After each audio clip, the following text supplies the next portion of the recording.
Hello and welcome to the Events Podcast. I'm your host, Dan Taylor, and each week I talk with event professionals about how they plan, promote, and run their events. We help you build your events empire by growing your business around live events. Whether you're running small meetups or conferences, trade shows, and concerts, we focus on finding actionable tips that you can use straight away. I'm back in Prague this week. It's a rainy day. Not much happening. It's actually great to have a period of life with no travel. The next few weeks I'm just here, just grinding away on the business, working VAPS events, on a bunch of events for autumn or fall for Americans, and also Events Frame, working on onboarding more users onto our events platform. Just to mention in the beginning, Events Frame is the sponsor for this podcast. It's a company I'm a partner in. We're a ticketing system, very much like Eventbrite, but with a few huge improvements. Firstly, costs, we're much, much cheaper. We've got low-cost plans starting from just $20 a month. You can sell tickets for any kind of event. You can integrate with your Stripe account, your PayPal account, your Braintree account, your bank account. We integrate with all the email marketing systems,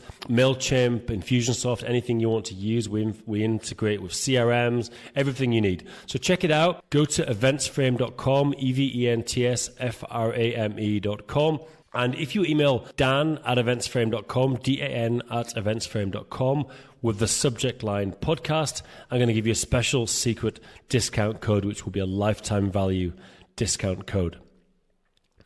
So on to this week's podcast interview. Today, we had a returning guest, hugely interesting guy called Jeff Berwick. Jeff is an anarchist, and he runs a conference called Anarchapulco in Acapulco, Mexico, and it's a conference for anarchists from all around the world, and it's really, just the fact there is a conference for anarchists is fascinating. I'm kind of fascinated by this whole subculture. But it's really interesting. It had a lot of big names coming in from the US. Ron Paul, who was a presidential candidate, a libertarian guy, was there. A lot of famous people. And it's a very dramatic story. There was a tragic shooting of one of his community beforehand in Acapulco. So it really impacted his event. A lot of people canceled before because of the shooting. In addition, a lot of people they'd sold tickets for using Bitcoin and other cryptocurrencies, and given the price has declined, as we're recording, the price of Bitcoin is maybe $5,000, but the high was $20,000. So they sold it and they didn't hedge the Bitcoin.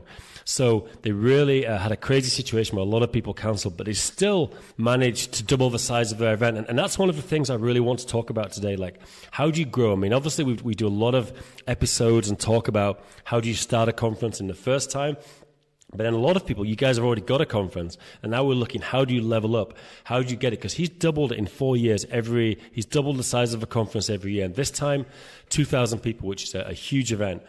And Jeff's a real hands-off manager. He's got a team of people running it, and he's even got a committee for next year. So he talks a lot about how he systemizes it, because he's not a detail person. He doesn't like to run things directly. So fascinating interview, really interesting guy, quite a character. So here's the interview with Jeff Berwick. Hi, this is Dan Taylor. Welcome to the Events Podcast. Today, I'm delighted to have returning guest, Jeff Berwick. Jeff runs a lot of things. He runs Dollar Vigilante, he runs Anarchist, and he runs the Anarchapulco conference in Mexico. Now, I'm going to link to the other interview. We had a really cool interview where Jeff talked about all his adventures in business and how he ended up starting the conference, how he ended up moving to Mexico. This year, the conference really scaled. It was up to, I think, 4,000 people. So I wanted to get Jeff back on the podcast to talk about what it's like scaling, go through what actually happened. There's a lot of, there were some big names coming this year, a lot of things happening. So first of all, Jeff, huge welcome to the podcast. Thank you very much, Dan. Great to be back on with you. Cool. And it's obviously great. You've got the green screen there now. It's cool. Are you still in the high-rise apartment like last time with the view of Acapulco down below? Yeah. I actually just used the green screen because it's better quality. But yeah, I'm still got that. Excellent. So, Jeff, let's talk a bit about Anarchapulco. So, I guess we're recording this in 24th of April. So, I guess how long since the conference finished? It's been about 2 months now. Yeah. And how are you feeling? You said just before we started recording, you're just about recovering. You said it was a pretty mental period for you in how it all went. Yeah, in one way, I recovered really better than I've ever recovered. Within a few days, I was back able to do some work, but I really didn't realize it really was about a month though until I was really back to what I would call normal. It's just those things, as you know, they just take so much out of you. And Anarchapulco, not many conferences are this big or this long. It's really an entire week. It's basically 6 full days for me personally, with speeches on many of the days. So it's sort of like I kind of know what Tony Robbins feels like a little bit, but like he does it for like 8 hours. Like I can't even imagine. Like mine are just like a half hour, an hour at a time. But then it's also your event, and you have to make sure that everything's going well. You have to go and meet people. It takes a lot out of you. Now the first question is: you said beforehand this year you were going to be super healthy. You weren't going to drink or anything. Did you manage to keep to that? Did you keep to that resolution?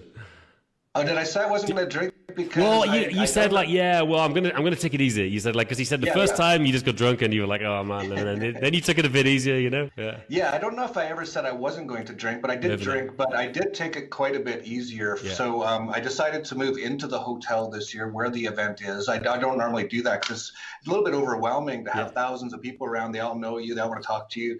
But I had my wife with me, I had my dog with me the entire time, and I also had some good friends, 2 people, one sort of like my life coach and one's just with my best friend, and all of them were kind of like taking care of me. So they'd see I'd be surrounded by people, they'd come and like say Jeff has to go somewhere, and then they'd take me away, and then I'd even go up to my room or go get a massage or something. And these are things that I never did in the past that I did this year. So I really tried to bring in a lot of balance. I did drink a fair amount, but I didn't like get drunk, I would say. That's the way. Yeah, because there's just so many cocktail parties and stuff. You always have a glass of wine in your hand at least. But I didn't get too carried away, so that was good. So in general, for me, on a personal level, it was very successful. I made that mistake. We ran an event in Hanoi in Vietnam a few years ago, and just got super drunk, super late, and then like everything goes wrong the morning after. As soon as you do that, it's like, oh man, it was just the worst. But I think there's actually something to that. I think when you drink a lot, you actually affect reality, because I think you create your own reality. And it seems like if you drink a lot, all of a sudden everything just starts going bad because you're in a different energy space, and all of a sudden everything's off. And so I don't think it's a coincidence, actually. I've noticed that myself, that if I drink a lot the next day, everything goes wrong, and you can't handle it because you're hungover. It's just like a complete disaster. So in many ways, alcohol is not a good thing. No, it definitely isn't. But it's it's tough to in the world we live in. It's everywhere, But I want to start at the beginning. So like before the event, like obviously this year we're going to talk about what it's like to scale up to make an event really, really big. Like, did people start arriving like a long time before, like a week before? Like, when did the atmosphere start building for you? Were you getting involved in things a week before, 2 weeks before? Yeah, it's about a week before that people just start showing up. And this is all organically. We never told anyone to do this or anything. But, a lot of people come from very far away. It's a very international conference. I used to see the ticket sales come in the old days, like a year or two ago, and I'd see every ticket sale come in, and it'd always be a different country. I'd be like, whoa, Japan, oh, Israel, oh, Australia. It's like, wow, like everyone's from all over the world. So when you're coming from across the world, it totally makes sense not just to come for like 4 days. Why not come for a week or a week and a half or something like that? And that's what a lot of people do. So it really, about a week before, you can really see it all building. And then for at least a week afterwards, there's still a lot of people and a lot of parties. It's really a few-week event. And how did it go in the build-up? So we want to walk through the whole thing. Like you had like you said you had your room, you had a team of I think 3 or 4 people running the event. Like, were they all on site like a week before, dealing with any problems with the speakers, problems with the hotel? Were they all in the hotel like beforehand? Yeah, actually, I had, for the first time, professional management. A person named Jessica Kill led it up, and she actually came from outside of our community, and actually that caused a lot of problems that we're still kind of dealing with. That's a whole other story we can get into, but she has a history of running major events. So for her to run like, Grammy parties and all these, major things with all these stars and that sort of thing, and if you probably have dealt with like celebrities, or at least semi-celebrities, they're they're almost always a pain in the butt. Yeah. They want everything. That they're like little spoiled brats, basically. Yeah. But she's used to dealing with it. So she brought in like a team of her own people, and they really did that. And yeah, they were definitely in there a few days before the event, maybe 4 or 5 days before, and dealing with just, getting the stage construction and all that kind of stuff, and dealing with just all the regular stuff you have to deal with as an event, with cancellations. We actually had, I don't know if we talked about this last time, probably not, but there was actually a fairly major event that occurred about a week before the conference. So tell me, no, we didn't talk about it. Yeah, so the conference is called Anarchapulco. It's in Acapulco, Mexico. Yep. And a lot of people have sort of moved down and just lived in Acapulco. And Acapulco is quite safe if you're just a tourist or a foreigner and you stay in the tourist areas. Sure. But if you go outside of those areas and if you get involved in the drug trade at all in Mexico, you're going to have some major problems. And there was a person who a lot of people in the community knew because he had been living in Acapulco for a while, and he actually got shot and killed about a week before the conference. Wow. And this actually made international news because it had 2 key words in it. Mexico, they always want to make it seem dangerous as possible, and anarchists. So anarchists killed in Mexico. And then they throw in like Bitcoin, cryptocurrency anarchists. Involved in the drug trade, killed in Mexico. It had like every keyword you can imagine for having the top headline. And so we had that, and we had a few people cancel. We had one speaker cancel. It was actually Judge Napolitano of Fox News, and I actually have to make a public apology to him because I actually kind of got mad at him on my speech on stage. And I found out later he actually didn't cancel. It was actually Fox News. He's got a contract with them, and they saw this news and they thought, oh, it's dangerous, too dangerous for him to go. So it actually wasn't his fault. But these are the kind of things that we had to deal with this year that a lot of conferences don't necessarily have to deal with. A lot of people are scared, thinking, is Acapulco safe to come to? It's totally safe. We're in like a 5-star resort.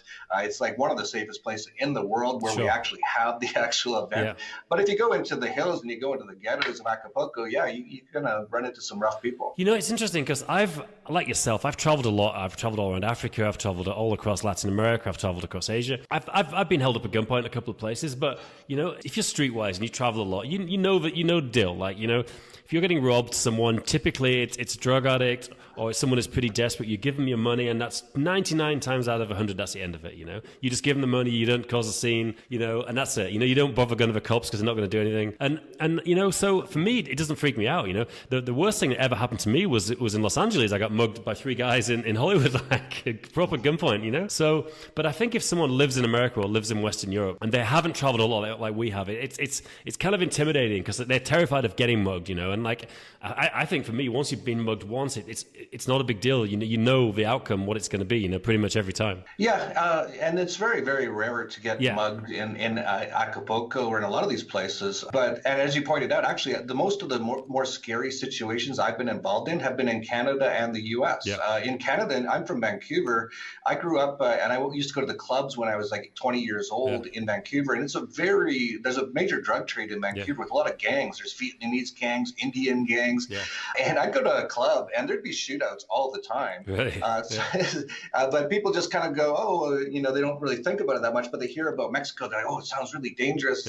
It's really, in many ways, in some ways, it's a lot safer in Mexico, definitely, I find. For sure. Yeah, but people just have this perception of it. And then when you have someone who's fairly well known to a lot of the people at the conference getting killed the week before, it definitely has an effect on the event. And it's definitely something that we had to deal with. And it was just another sort of situations like, how many things can kind of go wrong like a week before of all things, and, rest in peace. John Galt was his name. His wife, Lily, she's been, a lot of the people in the community have been helping her and stuff like that. But as far as the effect on the event, it was definitely a stressful time to have that all happen a week before. That's I mean, obviously it's a terrible thing. I mean, it just, it really is. Now, if you were going to do this again, because a lot of events I run, I actually, there's no refund. You buy a ticket, you can transfer the ticket to someone else. Like, do you think, again, you think it's the right thing to do to refund people if they decide last minute they don't want to come, they can just cancel? Well, just like you said, we have the same policy that we don't have refunds, Yeah. and probably for the same reason that you do it, because a lot of people will just, especially you have these sort of deals beforehand where you can get a discount, and then Yeah. people sign up, and then if a lot of people cancel at the last minute, it really affects the event. Sure. Like you have a certain budget, and if they cancel, and if you have refunds for it, like you're pretty much like scrambling or going broke doing the event, which isn't very fair to you either. So we have the same sort of policy, and it's actually been pretty good. We have such a large community of people who are interested in these sort of things that if someone can't make, and this happens every year when you have thousands of people from across the world, obviously someone's going to have some sort of problem. They lost their job, or someone in the family died, or they're sick, or whatever it is. And but they can generally just go on our message boards, and there's usually someone there who will want to buy the tickets. So that usually works out fine. And you mentioned that this event coordinator you got, she wasn't from kind of the anarchist community, and you said that caused problems. Is that something you can talk about? Like, what kind of issues? Like, what was the reason for that? Yeah, well, first of all, one thing to kind of recognize with our sort of community or our event is that 10 years ago, it was absolutely tiny. There was maybe, well, I know for like Murray Rothbard is one of the people he actually coined the term anarcho-capitalist, and he used to hang out with people like all the Ayn Rand and people that. And they used to sit in their apartment in New York in like the 80s and 90s. And Jeffrey Tucker, who actually was the MC at our conference this year, he was actually there when they were talking about, and they said, how many true anarcho-capitalists do you think there are in the world? And this is back in the late 80s or early 90s. And they said maybe 15. So about 10 years ago, there was maybe a few thousand, I would say. And now there's hundreds of thousands, if not possibly millions. And this is all in the last 10 years. So one of the biggest issues is that, and this is just a growth issue, even in Anarchapulco, this was our 5th year this year. And in the first year it was 120 people, and we all knew each other because it's such a small community. So as you're growing, you have a lot of problems because all of a sudden people feel kind of like, oh, I thought we were friends. Why am I not on the main stage? Well, there's only 40 spots and we have 100 amazing speakers here. We can't have the same people every year, and we're still friends, And then you bring in a new manager and they're like, well, who's this? And it's just like all this. It's basically growth pains that you have with these sort of things. But I actually on purpose brought someone in from outside of the community. She is an anarchist, but she turned into an anarchist because of me. So she's a recent new anarchist. Basically, I met her at Anarchapulco. She was there for a cryptocurrency company, and at Anarchapulco, she basically turned into an anarchist, but she was basically a brand new anarchist. Good. And I wanted to bring in someone from outside a little bit who didn't know everyone, because there was already within a few years, there was so much sort of like nepotism and favors, and the person running the event, it's like, oh, he's my buddy, and this guy can do this. And I was like, I don't like this. I want this to be as like proper as possible, like just really well run, no little kickbacks or buddies or little cliques or anything. So I just brought in a new person, but that did cause definitely some problems, as I think every time, like if you look at a sports team, whenever they bring in a new head coach or a new general manager, there's always some problems. You're going to have some of the players don't like the new coach, and because he's going to change things, right? And they liked it the way it was. So you're always going to have those kind of problems, and we definitely have those kind of problems this year. Definitely. And what can you just mention? What are the numbers like from the first year? Like, how many people came to the first event? You said 120. Yeah, and then how did it go in subsequent years? Yeah, we basically have doubled every year. So the first one was about 120. The second one was about 300. The third was about 600. 2018 was about 1,200, and it wasn't 4,000 this year. Just to let you know, we actually didn't hit our targets. We were hoping for 3, but we got just above 2,000 this year. That's still huge. And a big part of that reason was the cryptocurrencies. Are almost everyone at our conference are major into cryptocurrencies, and they were down about 95% last year. So a lot of people just didn't have the funds to be able to come last year. Yeah, although it's coming back, and you actually said on the podcast, watch for a bit of movement this year in Bitcoin. It looks like there's movement ahead in the price. So things have definitely gone up a bit in the last month. So yeah, absolutely. And just so you know as well, that was a major problem for us also last year, in that a lot of people actually pay for the ticket in cryptocurrency, and a lot of people bought the tickets way back in March, April, May, June, back when Bitcoin was $5,000 to $10,000. By the time the conference went off, Bitcoin was at 3,000, and we actually hadn't hedged a lot of that. So we actually I don't know if we lost money or if we broke even, but it was very close. We're still just adding up the final numbers. It's taken like this long to do it all. But we would have made some good money, but we might have even lost money just because of the crypto market. And then on top of that, it was like a double whammy. We didn't hit our projection of 3,000 people because the markets were so bad and a lot of people couldn't afford to come. We had less people come and we made way less money. We actually almost lost money, I think, because of the crypto market. But we survived it, and that's the key. And as you pointed out, crypto, like it was around 3,500 when the conference was 2 months ago. It's about 5,500 right now, so almost close to a double. And so we're going to be doing very well this year if this continues, obviously. Yeah, a quick aside on Bitcoin. Like, what's your? I mean, what are you thinking at the moment? I mean, you think it's going to be a rocky year still ahead, or do you think it's going to be up at the end of the year? Yeah, I think it's definitely going to be up at the end of the year, and maybe a lot. I was one of the few people, and my partner Ed Bugos at the Dollar Vigilante, we both said when it hit around 3,000, about what was that, 4 months ago, that was probably the bottom. It could go lower, but it's probably the bottom, and we really recommended starting to buy to our subscribers at the Dollar Vigilante. There was a lot of people on the internet. They're all like, no, it's going to go lower. It's going to go to 2. It's going to go to 1,500. Now, it still could. This is possible, but it's quite unlikely at this moment in time, especially when you understand all of the things going on in the space. There's so many big things happening. In fact, we're actually launching a completely new newsletter called the Crypto Vigilante in the next couple of weeks, because there's so much in this space to cover that we just can't cover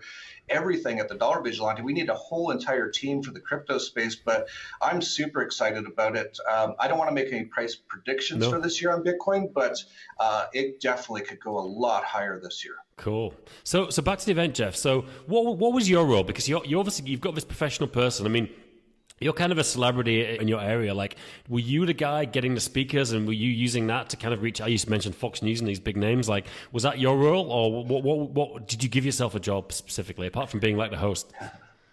I don't really call anything I do a job, but a lot of, I started the conference in the old days. I was bringing in everything, all the speakers, everything.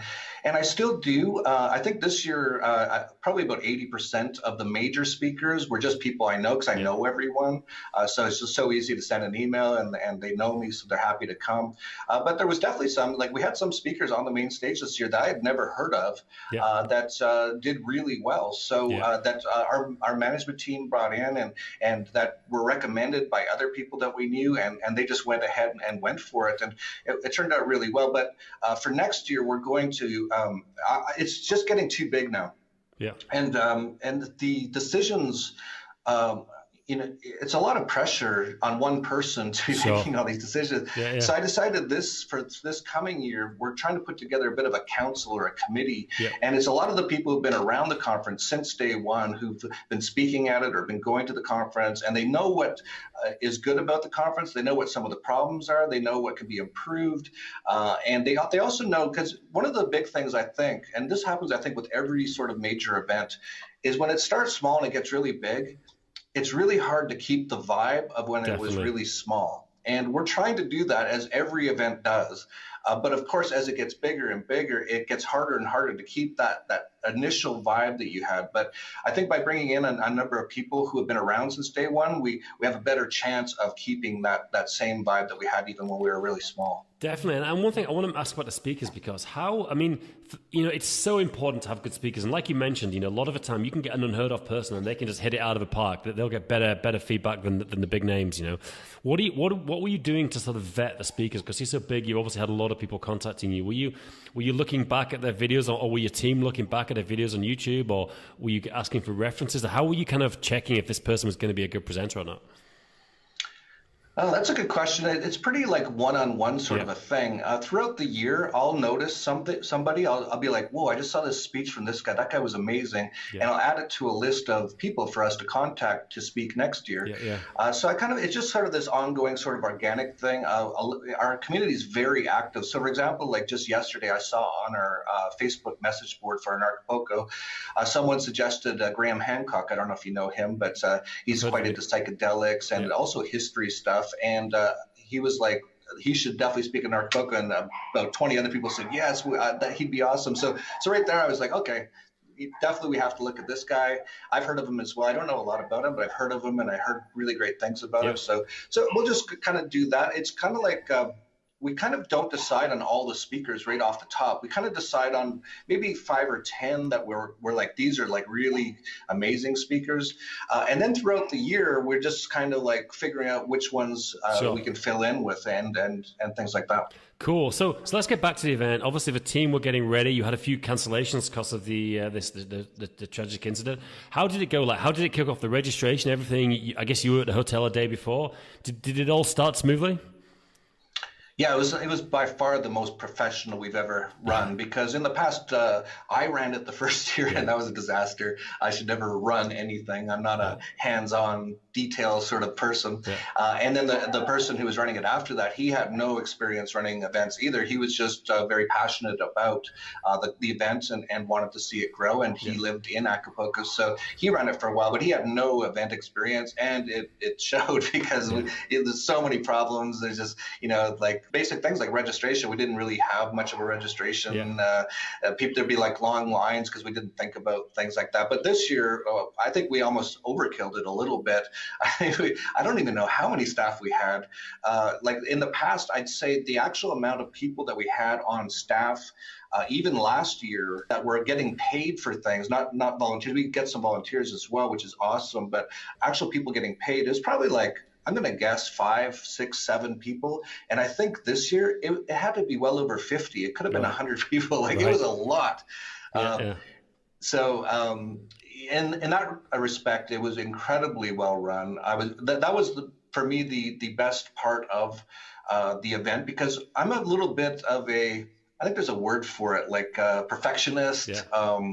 Like when it's my thing, I started this, and anyone who started something knows this. It's like, it's so like, you become so passionate about it. It has to just be as perfect as can be. That's how I am anyway. And when it isn't, it hurts. It's like, we screwed up on this thing. It should have been better.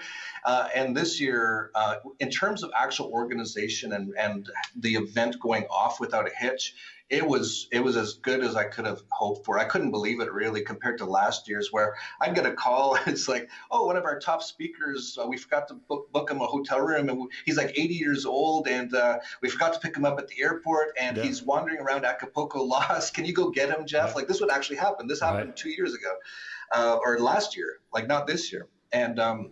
And this year, I didn't get one call that I had to go run somewhere and do something, which was so nice. Like that again is a big part of the reason I was able to enjoy it and not, drink too much or anything, because I was actually like not too stressed out this year. I was actually able to almost enjoy the event for the first time. And did you have like someone? Did you let the speakers take care of themselves, or did you have everyone picking up the speakers from the airport and doing this kind of thing? How did you handle that kind of thing?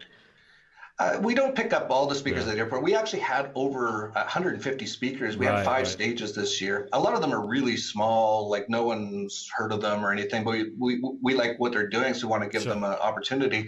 But no, it's just like, the main ones, I'd probably say the top 10. Some of them we have to pay quite a bit of money to, and they also come with like their own, they come with their own team. They come with like their own security people, and they want, people like Ron Paul, for example, very well known, ran for president numerous times. He has, people around him all the time, and they have certain, we want to be picked up at the airport. We want 2 cars to bring us to the hotel, all this kind of stuff.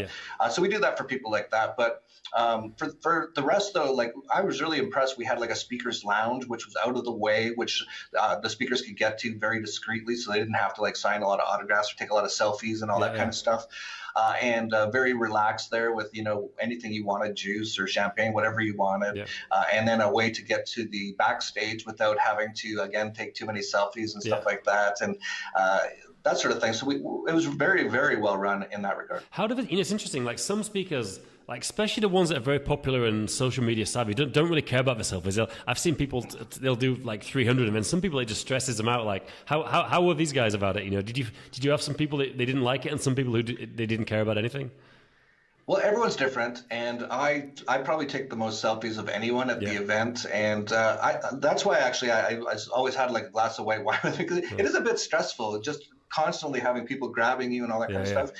But at the same time, I don't mind it. Like, it's like, wow, like how amazing yeah, they know who you are, like it's a good thing, Yeah, like I'm not like angry about it or anything. It's just like it's a bit stressful. You're just constantly being, someone wants to talk to you or take a photo or whatever. But people like Ron Paul, for example, like he's got private security, and we actually hire security for him and a few other people. That's just on their contract. They want that, and they kind of like keep people away if they're like a little bit too demanding and stuff like that. But even people like Ron Paul, he'll stop and take a photo, no problem. I don't think we have any speakers who are too like, I can't handle taking photos or anything like that. So we've actually got, that's actually one of the reasons that Anarchapulco's done really well, is that most, like I'd say 90% plus of our top speakers are like at the event the entire time. They're at lunch, they're at dinner, they're at the cocktail parties, they're at the beach. You can just walk up and talk to a lot of them, man. And I think people really like that. That's what I say to speakers, like, you never want to be a prima donna, because especially, occasionally you get a speaker who they speak at one event and they become an instant celebrity, and like I say to speakers, you should go to every networking event. Everyone wants to meet you, you're going to double your popularity if you just hang out with everybody, So obviously at the kickoff, did you have everyone in one room? Did you have a room big enough to get everyone for the opening keynote and stuff, or did you have like overflow rooms and stuff? Yeah, we had the room was big enough to hold 2,000 people, so just enough. And we also had like 3-4 other stages that were would have other things going on. So the room actually was only filled for, I think, one speaker, and this happens every year, and that's Ron Paul. He's by far the most popular speaker. Everyone loves him. He's like the grandfather of basically our movement, you could say. And even though he hasn't called himself an anarchist his whole life, he's more of a libertarian, isn't he, specifically? Yeah, but he's basically an anarchist, and he's hinted that he's an anarchist, but he just doesn't say it because, for people like they're 70 or 80, when you say you're an anarchist, people think you're crazy. Like, what, you like throwing bombs and stuff? They don't understand. Sure. So it's totally understandable that he hasn't like gone out and said he's an anarchist or anything, but he really has been his entire life, and he's done so much. Many of the people who have become anarchists over the last 10 years became so because they found out about Ron Paul around 2008 when he was running for president. They looked into libertarianism, and then we have a saying that the difference between a libertarian and an anarchist is about 6 months, because once you become libertarian and you start to think about the final few things that you think the government should do, once you start looking at it, you're like, they shouldn't do that either. And then you're just an anarchist, and you really can't go back after that. Yeah, so that's funny. I want to talk about a few of the things you had. Like you mentioned, this year, did you have everything together like Cryptopolka? Were all your kind of sub-events together, or was that a pre-event like this year? Yeah, we actually had everything pretty much together this year. I don't know if people liked it or didn't. I've heard both. So yeah, we had Cryptopolco's stage running all 4 days of the main event as well. So if you're just into crypto, and there is some people who just come for the crypto, they just sat in the crypto room all day, every day. But we also had health and wellness stage, other stages. So sometimes one thing that worked really well that we might do a bit more in the future is after a speaker speaks on the main stage, they can kind of mention they'll be doing something sort of separate on one of the smaller stages that's a little bit more specific, or maybe like a bit of a workshop or things like that. And that worked really well. So a lot of the speakers who we did that with, they'd finish on the main stage in front of 1,000, 1,500 people, however many people it was. And then they just mentioned, hey, if you like this, I'm going to go into detail on some of these other topics on this stage over there in about 15 minutes. And a lot of people would just come over if they really liked it. So that part worked really well. So for next year, we're just going to look at everything that worked, everything that didn't work, and just try to improve on it again next year. And how you had a few areas now. How did you said you were going to do a family area? How did the family area go? Did people use that much? Yeah, that was great. It was about 50 families came, and they were in there like I think it was all 4 days of Anarchapulco. It was just family camp stuff, and I actually didn't make it in until the very last day, at the very last hour. They wanted me to come in and talk, and I went in. There were so many kids, and it was such a great vibe, and everyone said they loved it. So that part was really great. So hopefully we'll be able to do that again next year. Yeah, that's cool. That come for sure. I'll be bringing the family. So, and what about you? You had a nudist area. How did that work out? Actually, one of the things that happened this year, well, two things. Because of our losses on the cryptocurrencies, which most people pay with, and that we didn't hedge, we had to cancel a number of things last minute because we actually didn't realize that. Like, I have numerous businesses. I don't pay attention to details. And the person who I brought in to manage, it took her a number of months to figure out where everything was at, because the last guy who ran it didn't really help her at all. So it was around November when she messaged me and she goes, I think we're losing a ton of money. I'm like, how's that possible? We've got like more people coming than ever. Yeah. And she's like, it's because I just looked at our cryptocurrency account, and it's like, you know, like we brought in like $300,000 or $400,000 in crypto. It's only worth like $100,000 now. And I was like, oh crap. And so we were like, cancel this, cancel that. What else can we cut? So we ended up cutting a number of things. We cut the nude pool. We cut we're going to have like a rage room where you could go in and break stuff if you're angry. We're going to have a beach concert area. We canceled that. And one other thing that we canceled, but it wasn't because of budget, was we're going to have a strip club as well. I remember that. And, that was going to be my next question. Yeah. So when I started in Anarchapulco, it was like 5 years ago, and I used to I was pretty wild still. I'm like way more settled down now. I've kind of grown up in the last couple of years, but I used to go to strip clubs all the time and parties and all that kind of stuff. And I always in my mind, I was like, man, we have to have a strip club at Anarchapulco. Like, just, you know, it'd be so cool because it's anarchy. You can do whatever you want, basically, as long as you don't hurt anyone. So why not have a strip club? And so we announced it last year, and I was really surprised that most people didn't like the idea. I just assumed I was going to announce it, and I'd get tons of messages. That's awesome, can't wait. And it was mostly messages like, I think you shouldn't do it. It's kind of like degrading the event. I'm bringing my family. I don't really like this vibe, but there's a strip club. And so when we had the budget issues and we're getting all this sort of like negative feedback, we just decided to cancel the strip club. I will say that we might do it next year, but maybe not quite a strip club. Maybe some sort of like topless waitress and waiter bar. And we're not going to really announce it. It's going to be in one of the downstairs underground bars where most people, you'd have to know where it is to find it. So we'll keep it a little bit more quiet if we do it. But we might do something similar, but that's the reason that we didn't do some of those things this year. Yeah, it's funny, you know, talking about like the secret stuff. So I don't know if you've ever been to DEF CON. It's a hacking conference in Vegas. No, I haven't. I've been to it a couple of times. I'm fascinated by the whole crypto, you know, that kind of area. And they have a lot of parties there where it's kind of secret. It's really cool. Like, you know, even there's one party that's announced on the program, and it's in a cipher. You know, it's actually something called a Caesar cipher. You've got to decipher the message, and people will you'll meet someone and they'll get on with you, and they'll give you a message to a party, like an invitation with a piece of paper, but it'll have a bunch of like Egyptian hieroglyphics on it or something. And you literally, it's like it's cool. It gamifies the whole thing. Just something to think about. And that was so cool. Like, because you spend like half the afternoon trying to figure out how to get to this party, you know, and what it really is, and people help you. And when you finally make it, it's like, yeah, I made it to the party. You know, it's cool. But that's because they're all hackers and geeks. So that's how they think, you know. I'm sure the strip club wasn't an issue because if people are looking for that kind of thing, I'm sure there's places in Acapulco they can go, you know. So oh yeah, there's lots of strip clubs in Acapulco. I just thought it'd be kind of cool to have it right on the space, especially since we bought out the hotel. And so we could do virtually anything we wanted, but we ended up not doing it, and we'll see what happens in the future. I still want to definitely do some sort of edgy sort of things, but how we do them in the future, I think we'll be a bit more careful. Especially, you know, like you have a lot of people bringing their families, as we just talked about, and you know, like I don't think we really want to make this into like a very like outwardly hedonistic sort of a thing. But if you come, there is some hedonistic things you can do, you know, so stuff like that, if you want to do those sort of things, but maybe not just make it like a, you know, promote it right up front like that. And how were the parties? Tell me about the evening events. Like, what kind of things did you do in the evenings? Oh man, it's, you know, you have people coming there like a week before, a week after. A lot of people rent houses, Airbnbs. They all throw their own parties. You just see flyers, like as you just mentioned with the hackathon or whatever, the DEF CON.